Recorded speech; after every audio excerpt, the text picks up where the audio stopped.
There is no doubt that if you want to learn an instrument, particularly the piano, then music reading is probably the best way to go. And that's for a number of reasons. It means that you can read more detailed and difficult music. It means that you can learn music theory and how music is made. It also means that you physically will be able to play the piano much better because you can see where your hands are supposed to go and which fingers to use. However, for most people, reading music and sight reading is the thing that they are worst at. You sit down at the piano, you start trying to read a piece of music, and it's like your eyes and brain just can't keep up with where you are on the page.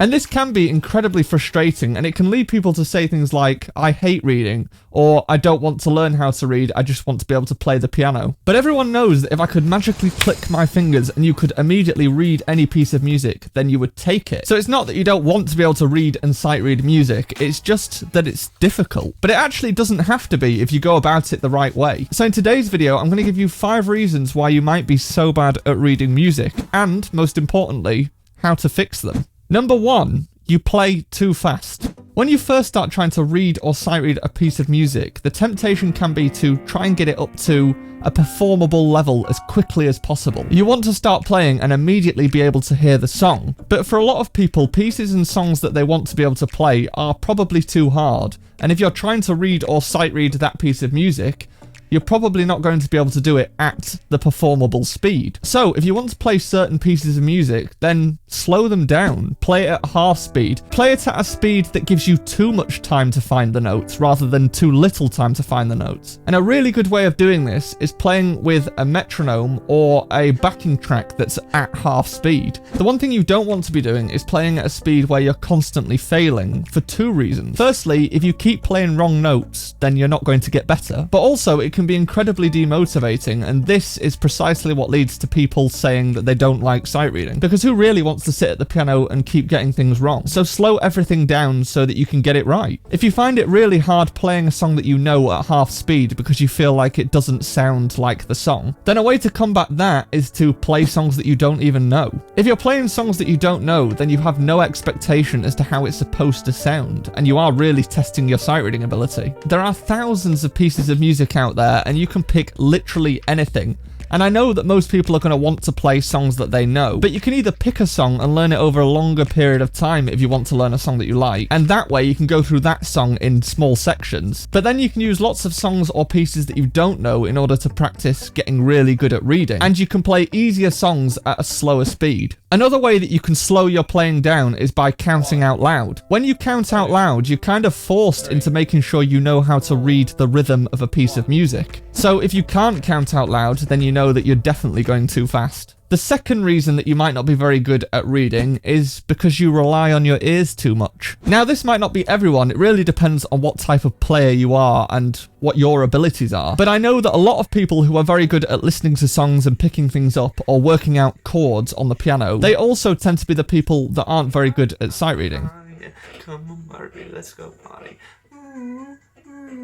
And it works the other way around as well. If you are very good at reading music, then you tend not to be the best at listening to music and working out using your ears. So if you are someone that is very good at picking things up with their ears, and you can work out chords and things on the piano, then you can try reading songs that you don't know, like I previously suggested. Or if you have an electric piano, then you could turn the volume off on the piano and try and play that way. This is actually a much harder thing to do than you think, because you actually really do rely on what you hear when you play the piano quite a lot. So if you were trying to read a piece of music and you're getting no feedback as to whether what you are playing is right, it means that you do really have to trust your ability to read and not just rely on what you're listening to. Also, if you like working songs out by ear or just playing whatever you want, then give yourself time to do that, but also give yourself a little bit of time dedicated to learning to read. You actually only really need to dedicate 5 to 10 minutes a day in order to get really good at reading. So you can pick a random piece and spend that time reading through it, and then the rest of your time you can spend it however you want to play the piano. The third reason you might be struggling to get good at reading is that you think you should be able to learn faster than everyone else. Everyone likes to think that they are particularly intelligent or that they have an aptitude for certain things. But the difficulty with this way of thinking is that music has a lot involved in it. You can be a really good reader and you can be bad at working things out with your ear. You can be good with your ears, but you can be bad at improvising. You can know a lot about music theory, but you can have terrible rhythm. 1, 2, 3, 4. And it is very, very rare for someone to be really fast at learning everything. In fact, I don't think I've ever met any musician who is very, very good at everything. They all have specialties in some way. And whatever your specialty happens to be, for example, if you are very good at working songs out by ear, then this tends to be the thing that you rely on. It becomes much easier for you as a player to sit down and work a song out by ear than it does to dedicate the time to taking that same song and reading the piece of music. But the thing is, the only way you really get good at something that you're not good at is by spending time doing it. And learning to read music has an exponential difficulty curve. And by this, I mean it's very easy to start sight reading. It's very easy to know what a 1-beat note is, a 2-beat note is, a 4-beat note is, and to know where middle C is on a page. But as the pieces that you're trying to read get more and more difficult, it takes more and more time to get to that level. So a lot of people can get started with reading music pretty quickly, but in order to get really good at reading music, you do have to dedicate a lot of time to doing it. And ultimately, if you are thinking that you should be learning faster than you actually are, or that you think you should be learning faster than other people, that's going to lead to you picking harder pieces than you're able to do and trying to run before you can walk. And that will lead to you getting very frustrated and then not wanting to read at all, or in some cases not wanting to play music at all. The fourth reason is that you are trying to play pieces that are too difficult. I've already touched on this one a little bit,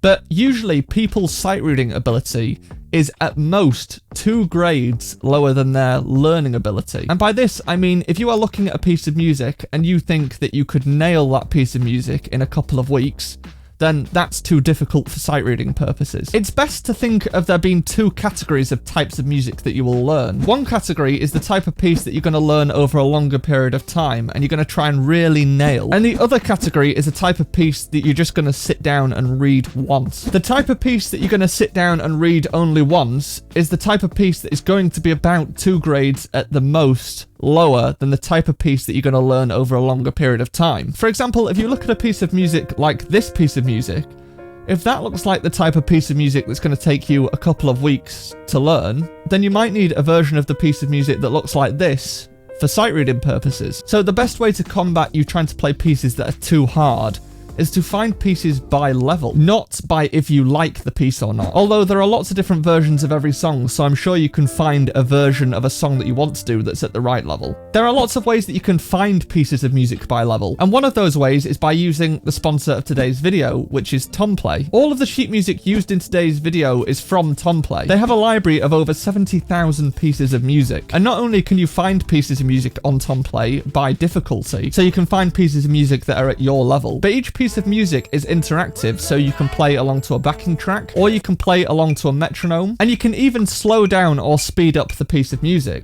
This means that if you're trying to get really good at sight reading, then Tomplay literally has all of the features you're going to need built in. So if you are interested in Tomplay, then check out the link in the description, and for Black Friday they have 40% off annual subscriptions. Okay, back to the video. If you are playing pieces that are too difficult for you and you are tripping up a lot, then remember that nailing an easy piece first time is much better for you than struggling and then not really sight reading a more difficult piece. And reason number 5 is that you don't sight read regularly enough. As I've said before, you can only get good at something if you spend time doing it. So if this is you and you are finding it hard to actually spend some time sight reading, that can be because you'd rather spend time playing the piano doing something else, or it might be because you've just never been interested in it. But here's a few tips if this is you. As soon as you start playing a piece of music more than once, then you're no longer sight reading it. You're trying to fix problems and you're trying to memorize it. So play a piece of music once and then never play it again, or at least don't play it again until you've forgotten it. Also, if you don't sight read regularly enough, try and give yourself 5 to 10 minutes a day of just playing things you've never played before. You want the types of pieces that you're going to be playing to be easy,